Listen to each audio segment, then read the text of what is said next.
You're a very rich person with $1,000 in your pocket. Would you struggle and take risks to get the quarter of a penny from the ground? You wouldn't, right? You would not risk it because you're already rich, you're already well off when it comes to money. You would refuse to take needless risks to get a quarter of a penny from the ground. Well, white has an extra piece in this position. See? 3 minor pieces versus 2 minor pieces. Should white grab the pawn on c6? How would you play this position? Folks, in today's video, I will show you a typical mistake type that I keep witnessing as a coach across the years for beginners and lower intermediate players. When they are having a winning advantage, they are still chasing after random pawns and taking needless risks. I will show you in today's episode 3 instructive moments where a student of mine, Ben, committed such chess crimes, and we will learn together. Thank you so much, Ben. I love you as a person, as a student. Thank you so much for giving a consent to me to show your positions. Especially this one is very instructive. Well, you tell me, would you take risk and go for that pawn grab on c6? Well, Ben in the actual game went for it and he allowed the move bishop d5, folks. After bishop d5, this knight is loose and this defender on c6 is also attacked. The queen is getting harassed. The only move to defend the knight is queen b5 and then comes rook b8. They keep hitting your pieces. The queen suddenly finds herself in Siberia, well, chased by black pieces. This is taking needless risks 101. Black could just easily go to a8, hit the queen again, you go back, hit the queen again. Well, the only way to get a good position for white is the counter piece sacrifice, knight b6 followed by rook d1, but that's like an ancient defense. At this level, people can't find such resources, okay? So by taking on c6, Ben, in a completely winning position, took a needless risk. The queen was well placed. Your goal, what is your goal? How do you convert this position? Take a step back, please. Your goal, strategically from this position, is to keep everything safe and stupid. The game is winning for you in the long run. You don't need to take needless risks as white, right? You already have the extra $1,000 in your pocket. You have an extra piece. So your goal from this position is to keep everything safe. For example, b3. I defend my loose knight on c4. Yes, the knight is loose. I don't like that. So I defend my knight with 0 risks. Okay? Or maybe rook d1 first. I chase the queen and then play b3. You might even say knight c d2 because that knight is well protected on d2. There's no more bishop c4 shenanigans. And if you attack my queen, then my queen drops back. I am winning with an extra piece. So what is going on here psychologically? While Ben was grabbing the pawn on c6 and creating all these needless risks and dangers in this position for no reason, what was going on? What was the psychological process for low-rated players to grab such pawns with extra material? I think one of them is their lack of confidence in their skills of conversion. Ben is probably thinking subconsciously that he needs more. Extra knight is not enough. He needs to grab as much material as possible to be able to convert his advantage later on, right? So that's clearly, I think, one of the reasons. Maybe he's envisioning, I have to create as much extra material as almost having an extra queen, and only then I can win that resulting endgame position, for example, right? So this is already the first sign. And the way to defeat this, of course, is to gain practical experience, that you can slowly grind the extra piece without taking a risk, exchanging pieces, keep everything safe, steady, slow, and boring and quiet, and win maybe a pawn endgame, right? Maybe you can convert your advantage to have a pawn endgame with 2 extra pawns, for example, and win easily like that. So that's the one reason that people go for such pawn hunts. Also because, of course, you know, the pawn is free. It's like a marshmallow. People cannot resist grabbing free pawns. But obviously, take a step back. Meta question. We have an extra $1,000 in the pocket right now, right? Extra piece. Why would you ever bother calculating such lines in this position? It's completely unnecessary. One more analogy here, folks. Well, Let's say that you're having a road trip with your friends. It's a beautiful journey, right? Just enjoying your trip. Suddenly you see a shortcut. It says, if you take the shortcut, your trip will be 10 minutes shorter. And then you take the shortcut, but it's a bad road. Then your tires are getting flat, right? So while there was this option of slowly enjoying your journey with your friends, you took the shortcut to be able to go 10 minutes earlier, and you had a flat tire as a result. One more game from Ben again with white pieces, just to show you this pervasive pattern of taking needless risks with extra material. Ben, in the opening stage, he's having a good game. He starts with Scotch Gambit, he gets this position, and in this position, black after c5, knight f3 goes wrong, right? This looks like a mere retreat, hitting the queen, so black doesn't ask themselves, what are all the threats created by white's last move? That's why he goes queen e7 and lets his position to get destroyed. Ben will win material after queen takes d5. He does win material with queen takes e4. Now white has $1,000 in the pocket, right? We won a piece. And then black player goes rook takes b2, and Ben psychologically he thinks this way. You know what? You're taking my pawn? I will show you. Almost like a bar fight. He's going to a8, and he basically will take the pawn on a7 on the next turn. Ben is saying black, ha ha ha ha, you thought that you were gaining activity with that rook takes b2 move? I can get my pawn back easily in this position with queen takes a7. See, Ben is losing time in the opening by grabbing that random pawn. Ben should have castled. Ben should have focused on development, and Ben is playing with the queen over and over again just to be able to show black like a bar fight, ha ha ha, you got nothing, my friend. So again, this willingness of as early as possible grabbing the material back is pervasive at this level and instructive. I would say queen takes a7 is a clear mistake. Is a clear mistake. Just take a step back, please. Look at the big picture. White already had one full piece. White's goal in this position is to develop, is to safeguard their king and win the game slowly and boringly in the end. And Blanc doesn't even wait for a single move. Also, this pawn is not going anywhere, right? You can always take it on the next turn. Maybe you could have kept your queen on the 8th rank. Maybe you could force a queen trade at some point. If you look at the big picture, guys, this pawn is the least concern, right? To a master's eye, I have an extra piece. This pawn on a7 is like the least important detail in this position. Why do I waste 2 full tempo to grab the pawn on a7? It looks insane, right? So Ben in this position, you become rich, you're a millionaire, you have $1,000 in your pocket, and suddenly you see this little penny. Oh, a little penny on a7 looks so juicy, and you're taking risks by making your queen go to Siberia and take that pawn. One final game, Ben. I will show you. This will be the final one, yeah?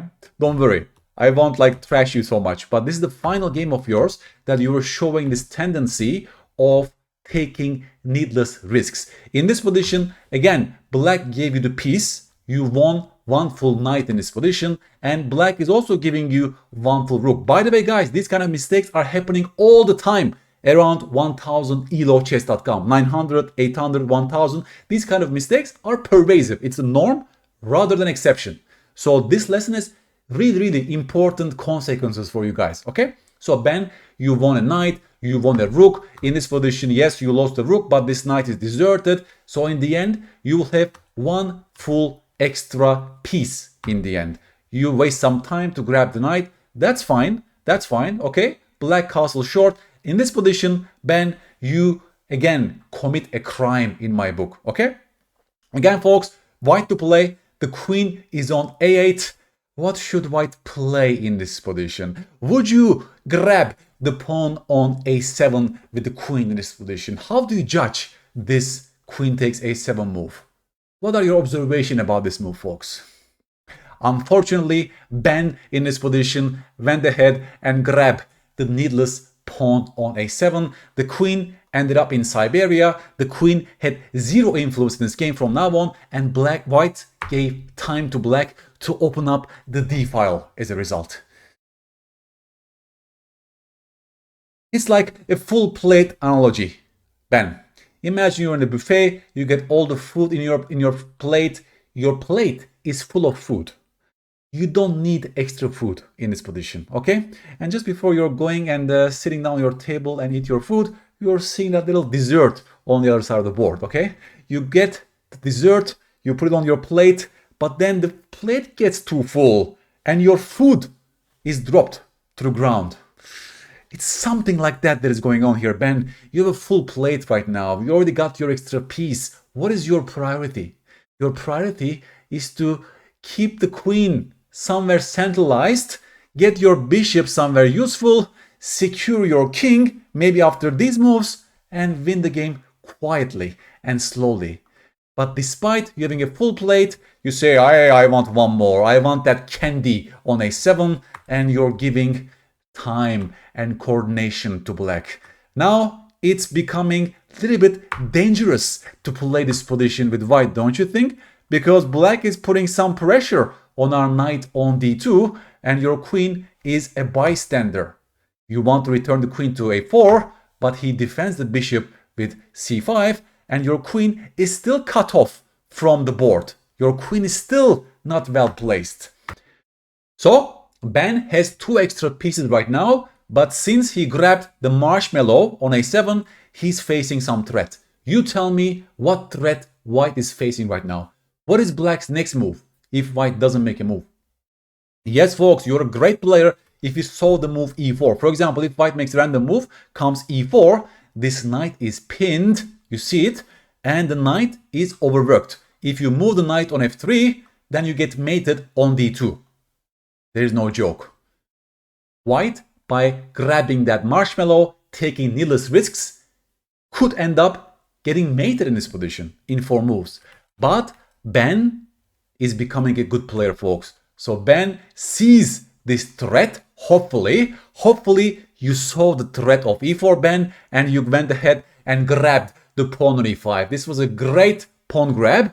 I hope you saw the threat. Otherwise, you got lucky, and you can get lucky in chess if you make a good move for the wrong reason. Right? It's a perfect moment of how you can get lucky in chess. Ben told me later that he saw the threat. I believe you, Ben, okay? This is a beautiful move because in this case, pawn grab is totally justified because you don't want to lose your knight. You don't want to allow the move e4. You see, I'm showing you counter examples to consolidate this lesson. I'm not preaching that all pawns are useless when you have extra material. Some pawns and material should still be grabbed if it's serving your goal, right? If it's helping your position, basically. If it's stopping the opponent's threats and so on. So, Ben, congratulations. Even this position, folks, they go bishop g4 and black is getting needless dynamism because of our adventures on the queen side, right? Now you tell me the threat. Bishop g4 is on the board. What threat is white facing right now? Yes, folks, if white doesn't make a move, they will first take on f3, followed by queen takes d2, mate.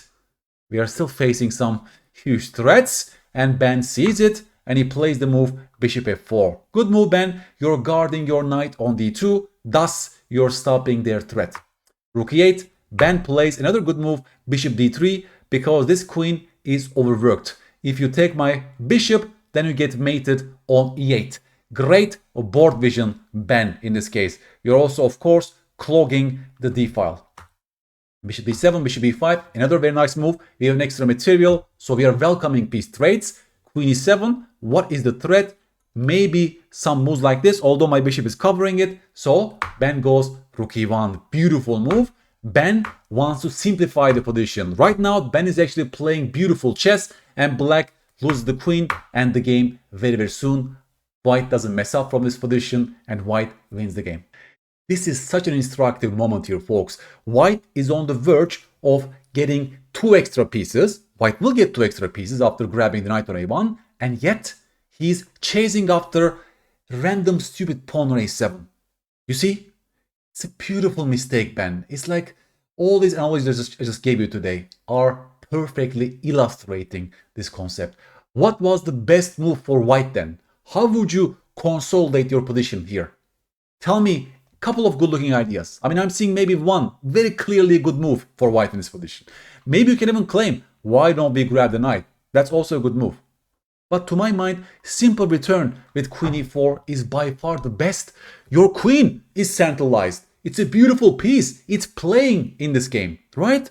Your queen is playing a role in this position. Queens are the best in the center of the board. You're also highlighting some ideas. Bishop b3, maybe at some point knight g5, h4. You will grab here. This queen cannot be attacked. Beautiful piece. Compare the queen on e4 with the queen on a7. Marshmallow pawns. Marshmallow pawns. Really. Going for a penny when you have $1,000 in your pocket. Perfect example for this, Ben. But I hope the lessons are clear. What are the lessons, folks? You can summarize it to me on YouTube, right? I hope I gave you those great tips to make it easier for you to convert your advantages. The future belongs to white in this position. In this position, future belongs to white. You basically don't take any risk. It's black who needs to take crazy risk because he's losing in the long run.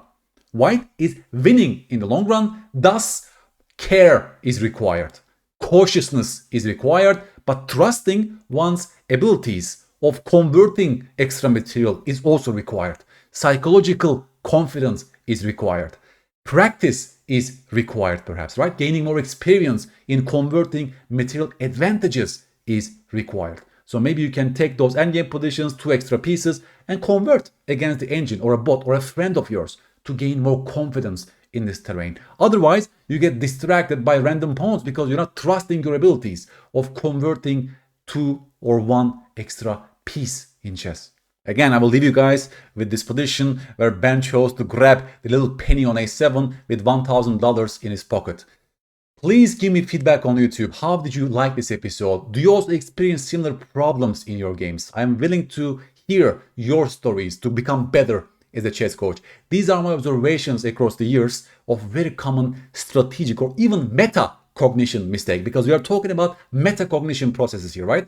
I know that I have 2 extra pieces, so I'm setting my goal accordingly in this position, right? Chess also has such meta skills that you should just ask yourself, is it even worth taking any risk and grabbing that pawn in this position, right? Future belongs to you. If future belongs to you, you don't take needless risks, right? Once again, Ben, thank you so much for giving me consent to show your games. We always get better by being objective with ourselves. Self-awareness is the first step for the cure. Hopefully, after this video, after our sessions, you will fix those top patterns and you will be converting your material advantages in a much more efficient way from now on. Okay, folks, I will catch you on the next episode and I'm wishing you all the best. Bye-bye.